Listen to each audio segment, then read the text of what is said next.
That's the one where they throw Godzilla into the opera house, so he's done with. He a wasted at Opera House. We talk about how this is the first time that Kong has been in New York since 1968. You mean Godzilla? Godzilla. Yeah, Kong starts out in New York. He does. Godzilla since 1968. We don't acknowledge the other one. We don't acknowledge the other time. That was not a Godzilla. That was a giant one. That was a giant big one.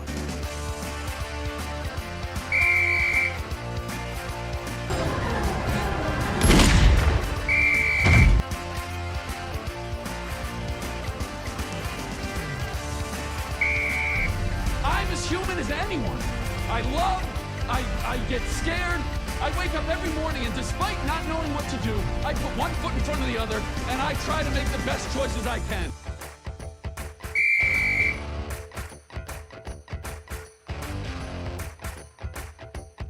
Hey, story fans! It's your old pal, the Writing Ref, joined here once again with the Kaiju Koach. We're talking a lot of Godzilla news that we have to catch up on. And as you remember, we don't hate. I just officiate. He might hate a little bit. I'll hate some. It's just what I do. But we're here to give you your favorite Godzilla news, starting with, man, so when Godzilla movies do good, we eat. We do eat. It's been a great year for Godzilla movies. Really excited about the two upcoming movies here. We've got the new Legendary Godzilla, Supernova, and then, of course, we have Godzilla Minus Zero, which is one that I'm especially excited about because the trailer that we've already seen looks amazing. And we can't authentically go back and do a reaction for you for those trailers because we've already seen them and watched them about 8 or 9, 10, 20 times, especially picking apart the Godzilla Minus Zero one. But we don't have a trailer yet, just news for the Godzilla Supernova. Yes. Which is, sure as a lot of you know, Space Godzilla has been confirmed. And you still don't have a real picture of him, though. You have, like, what people hope he looks like. A lot from what I've read, it stays true to the original Space Godzilla. Mm-hmm. Just modernized and higher, newer level of CGI taken up. I still stand by my statement that I am not a fan of Space Godzilla. And I'm going to throw a flag there. There's better options than Space Godzilla. I'm sure he's going to look amazing. I'm sure he's going to do great. But there's better options. He's going to sound squeaky. Again, yes. Better options. Better options. Destroya, better option. However, there are rumors that Destroya or something closer to him may be making an appearance in there as the ultimate villain of Supernova. And that Space Godzilla is just kind of a first salvo, if you will, into it. So interesting to see where that goes. Although I am excited to see what they do with Space Godzilla. And I shared this theory with you. I think movie studios, especially ones that are a little bit behind on building their own franchises, which Legendary really isn't behind on building a franchise, but they are behind on doing something consistent. But one thing they haven't done is pulled the old Empire Strikes Back or Pirates of the Caribbean 2 or, the cliffhanger episode that leads into the third episode. Yeah. And they have not done their own Infinity War, in other words. You can imagine Space Godzilla. I like things perfectly balanced, as all things should be. All things should be. With the crystals on my shoulders. Well, he does have a great 80s look. So somewhere out there, James Spader is really excited about the look. So if the rumors are that there's a bigger, badder boss than Space Godzilla, that means that you get the real threat at the end, and then Godzilla and Kong are on the ropes somewhere where they have to retreat, and then you have to go have your whole other movie because they get their asses handed to them. So you have the comeback thing, and everyone's excited about the comeback.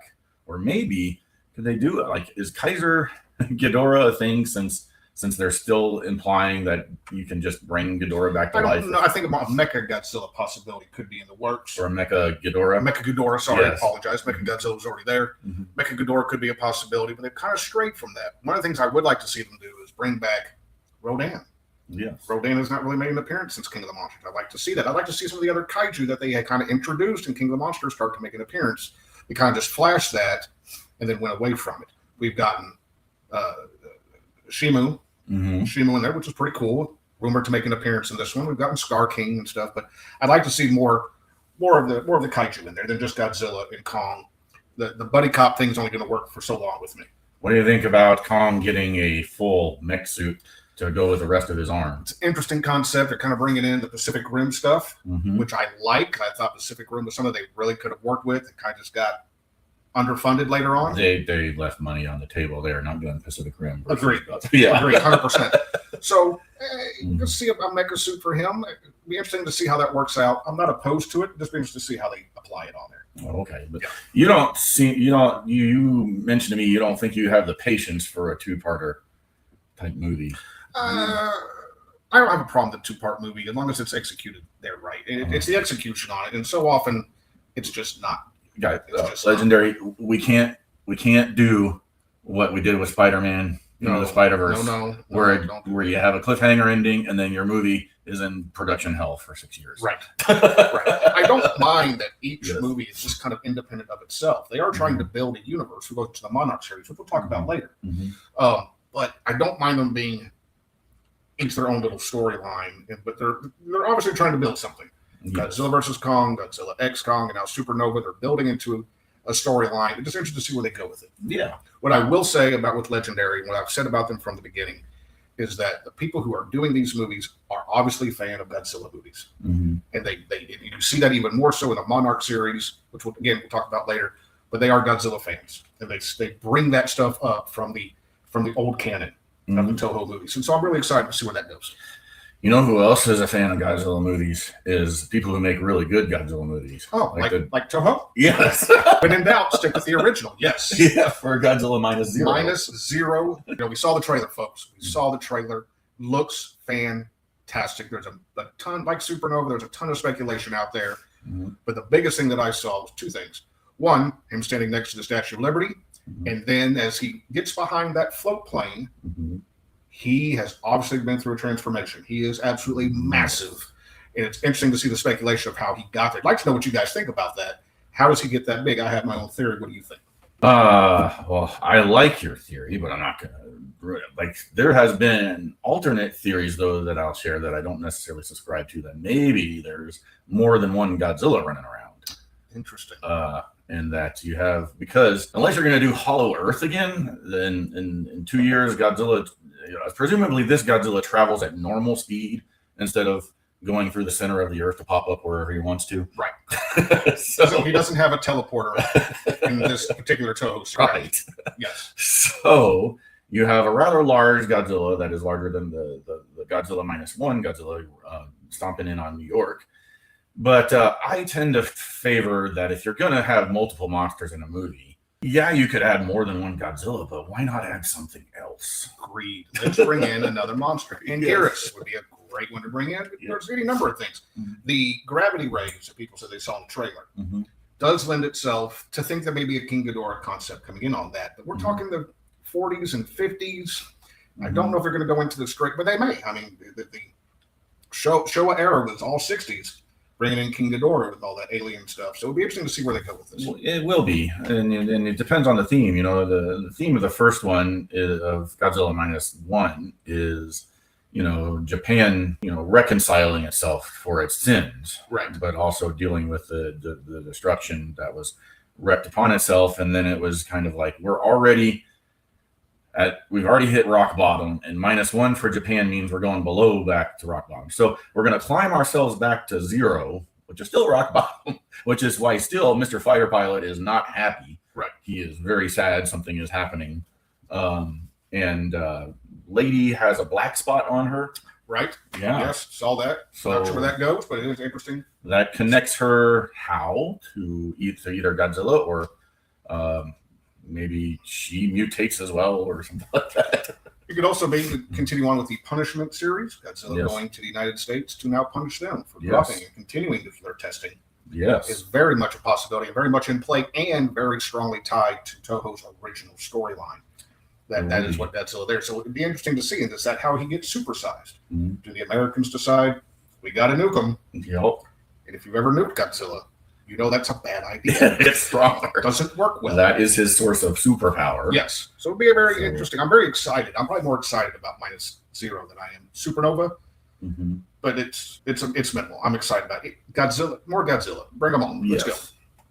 Nothing says with the regenerative powers and other powers that they're giving the Godzilla -0 and -1 Godzilla and his ability to evolve, that they can't give him whatever weird powers they want. Correct. So he could also be the source of the gravity thing too. And it is, go back to your cliffhanger, done right, at the end of -1. Yeah. They show him regenerating underwater and stuff. And they obviously set this up for the second movie. It was a subtle cliffhanger. It didn't promise anything. It just said Godzilla's coming back. Now, do you know, as the director of the -0 series, I'm sorry, I need to memorize his name. Bad writing, ref. You need to know the writers and the auteurs for the. But so that's a penalty on me. I agree. I agree. It's also what I'm. What's his name? Remember. Please put it in the comments and feel free to yell at us. Yeah, please do. Has there been any news about him actually saying that more than one monster would be involved? He has alluded multiple times now that he is wanting to add another monster into the series. Okay. We call it the series for lack of a better word. Okay. That he wants to add another one. He wants to add another monster because Godzilla, at the end of the day, it's about monsters fighting monsters. Okay. And he knows it as a fan of Godzilla, as he is grew up as a fan of Godzilla. He wants to continue that storyline and do right by it. So I'm interested to see where it's going to go. Okay. So there is a lot of weight behind people speculating other monsters in this one. Yes. So all right. Well, let's fingers crossed it's somebody formidable and cool. And I wouldn't jump straight to King Ghidorah. That's a big jump. Yeah. But I mean, it's getting the big names. Yeah. So in the original series on there was the original Godzilla, 1954. It was Godzilla Raids Again. With that was Anguirus. Yeah. A lot of people forget that the third Godzilla movie is Godzilla versus Kong. Yes. So there's a lot of possibilities. Ghidorah didn't start really coming in there until early 60s, early to mid 60s. Yeah. After 63 for sure. Originally a Mothra villain. Yes. So yeah. Correct. Yeah. Correct. But he definitely makes an appearance in Invasion of the Astro Monster, which we'll talk about here later, in 1965. Would this Godzilla guy have the gall to now? Was Gamera a Toho monster? Gamera is not Toho. Okay. I'm up 99% sure. Okay, on that. so we're not getting something crazy like. But that Gamera. is the crossover that Everybody we've all wanted. Yeah. That's the one. Godzilla and the turtle. Let's get on with this. I don't think we're getting that yet, but not yet. I don't know who owns the rights to. Yeah, that's an interesting question. Yeah, which is why I don't want to get rights issues with. It messes up Spider-Man where you'd like to see Spider-Man. It messes up She-Ra where you'd like to see She-Ra. So hopefully it won't mess up if you ever want to see Gamera. Yep. But, so on to our main topic. We have finished the Monarch season 2. Yeah. What did you think? So here's my overall thought on something like this is something that streaming television has kind of killed. That used to be a thing in the 80s and 90s, early 2000s, is the good miniseries. So you just want to go longer than a movie, great. You want to do something on television, great. But you do something that's 4 episodes long and it's done. This was, 10 episodes? 10 episodes. I even thought we were done at 8 episodes. Turns out I was wrong. I had to go back and watch it. I still have to go back and watch 2 more. The Godzilla Titan X fight was not the climax. I thought it was. And some of you are probably like, really? You thought that was it? I was like, for this show, yeah, I thought they spent their whole budget on that fight. Yeah, you can see it though, right? They had the fight. Titan X went chasing after the egg. Yeah. Godzilla went chasing after Titan X. Boom. Yeah. Wait for the next season. But no, there's 2 more. And there's also another great Kaiju fight because we have Titan X fighting Kong. Wow. Which is another outstanding fight that was really, really enjoyable. And then Rodan comes in at the end. At the very, very end, you got Shaw in Thailand, which is interesting because Rodan does not come from Thailand in King of the Monsters. Yeah. He's in South America somewhere. Buried himself in a volcano. Right. Well, he was in a volcano here in Thailand, but it was in Thailand, not in South America. So, but Rodan makes that appearance at the very end. I love Rodan. I'm a huge Rodan fan. Is it almost an end credits thing? It is. It shows Rodan in the volcano. Okay. Cut camera, cut paste, let's go. And he looks great, by the way. It is the legendary Rodan that reimagined of Rodan. It's really fantastic. Really excited to see where that goes. Okay.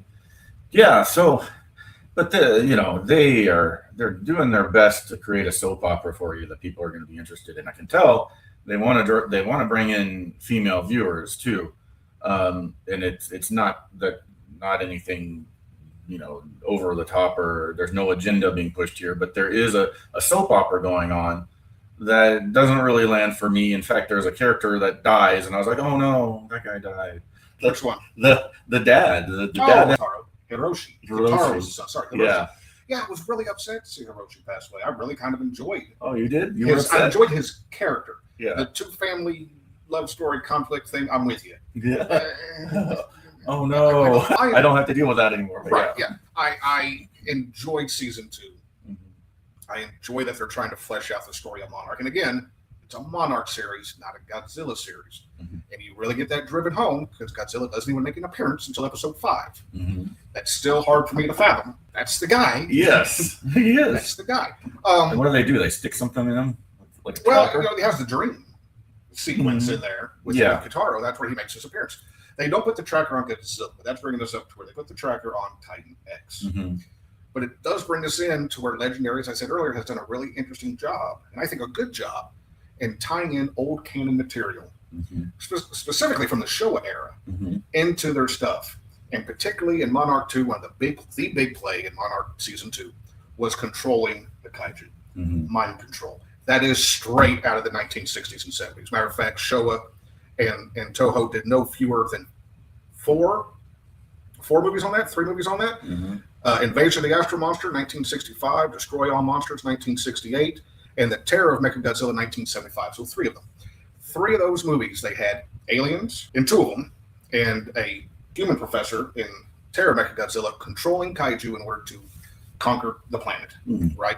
And so that is straight out of the old school stuff. That concept right there. It's really interesting how they're applying that, and to see where they're going to morph that into as they try to merge into King of the Monsters.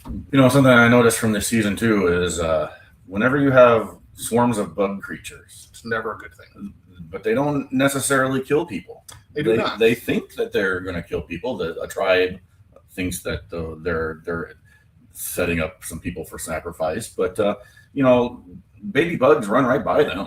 Offspring, if you will, for Titan X. That was taken very much from the opening of the Heisei era, Godzilla 1984, 85 here in the States. The opening sequence when they're on the ship, and they get on the ship, and that little creepy crawly on the ship jumps on the guy and all that stuff. That was, again, right from the original Toho material. They took that monster and played it into the Legendary series. So I thought it was interesting how they did it. Like little ticks, little parasites. I don't know what they are. They're creepy. I don't like them. But it's fun to see how they something to have a monster presence for yes. the most of the show when you can't use all your budget on the big monsters. Right. But, so does Kong learn to swim? Did I miss that? Does he just like No, he does not. So somebody didn't watch the last 2 episodes. No, right? No. So if you watch the end of episode 8, I believe, when Godzilla and Titan X have their and they fly off with the egg, Titan X goes after her egg, and Godzilla goes after. What you see in the next episode is Godzilla. They're establishing the fact that Godzilla is the caretaker of Earth, maintaining that balance. And he basically chases Titan X back to Skull Island because that's where she belongs. She gets there, she turns around, yells at him, he yells back, then he leaves. He's like, and stay out. My job's done. I mean, very much the sheriff writing you out past the county line. Yeah. That's what he did. And then she gets on to Skull Island, and she's trying to find her egg, and the Apex family offshoot with Kitaro and Isabel, they are trying to lure her in so they can put the mind control things on her, which they do, in order to jazz her up and make her like steroid-infused monster to kill Kong. Not real sure. They didn't make it clear why they wanted to kill Kong. Just because. But I can tell you that I will try to figure that out. Yeah. I can tell you that he's the other alpha. It's not going to happen. But then they have their fight and stuff, and then it's you need to watch. It's fantastic. So mother's love overcomes the self-control. She rescues the egg. Godzilla senses that's all she wanted. Gets out of her way and lets her leave. She goes and finds the rift that Kieko and Shaw are trying to lead her to, and she goes home. Oh, okay. And that's where that kind of ends. Nice. Right there. But it's good. It's very good. And but one thing that I didn't buy was the friend of theirs that just decided to join Apex. I mean, you have the over-the-top evil lady convincing her the whole time. But Right, you're talking about May. Yeah. May. And so she has a redemption arc. You'll see it. Okay. She has a redemption arc. She comes back. She ends up working with Tim. By the way, Tim. Yeah. Really become one of my favorite characters. He is fantastic. He cracks me up. But he really is the heart and soul of what Monarch is supposed to be. And I really, really like his character. But May is drawn by the money. She's drawn by the recognition. She's drawn by that stuff. And then she kind of overcomes her own personal demons with that and sees the light. It's worth watching. Check it out. But I'm right. Yeah, I'm with you. It's just like, her Temptress is a little bit over the top. Temptress is a bit over the top. Like, I agree. But they did kill Verdugo, which made me happy. Verdugo? Yeah, Verdugo was the deputy director of Monarch. She died early on, remember? They brought Kate back. Yeah. Well, not Shaw back there in the second one. She gets swept by a tentacle and she goes bye-bye. Fantastic. Let's put some character deaths in this show happen so fast, you're like, wait, who just died? Yeah, no, that's true. No, that's valid. Yeah. Because I was like 2 episodes in before I realized, oh, yeah, she died. That's right. She just got whacked. Literally got whacked. Yeah, absolutely. Yes. And there's other famous characters recently that, you're used to characters that have a lot of screen time getting this long drawn out, like the dad got a long drawn out death and a funeral and everybody crying over and stuff. This poor lady, I don't care about her. She's gone. She's no longer relevant. It apparently, some of y'all know that happened in The Boys recently. Longtime character, just skull cracked open. Then splitting headache. Yes. And what other show did that? Where it's like, oh my god, that person's just dead now, and you weren't expecting it.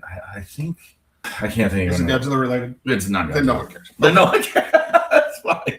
My one critique, and we've mentioned it here a couple times, with the Monarch season 2. I got more than one. I have a couple of critiques with Monarch series, season 1 and season 2. Number one, I get it's a Monarch series, but come on, bring out the big guy.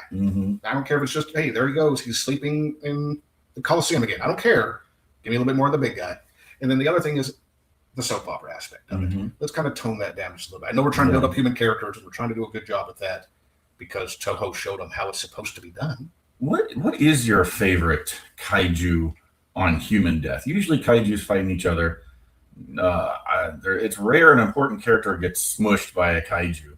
It is rare. But can't think of very many. But I can think of my favorite one is the business CEO in the skyscraper having a stare down with Godzilla in 1985. Oh, yes. And he just stares him down for a minute and then blows him up with it. Yeah, that one was solid. In King of the Monsters, Legendary King of the Monsters, the mom. Oh, yeah. Has that redemption arc, and she ends up sacrificing herself. But she gets squished. She gets squished. Or really, she gets kind of nuked by Godzilla and King Ghidorah. It's not clear how she dies. Yeah. She didn't make it. That one is but I like that one because of the character arc, but you are correct. It's not a ton of deaths. I think the funniest one, because I enjoy dark humor. I don't remember exactly which Godzilla movie it is. I apologize. Maybe y'all can let us know. Godzilla's stomping along. The Toho one. Yeah, he's stomping along. the girl, teenage girl in the hospital with a broken leg. She sees Godzilla out the window. She's freaking out. And Godzilla kind of stops and walks by. And she's like, oh, I made it. And then his tail comes whipping around.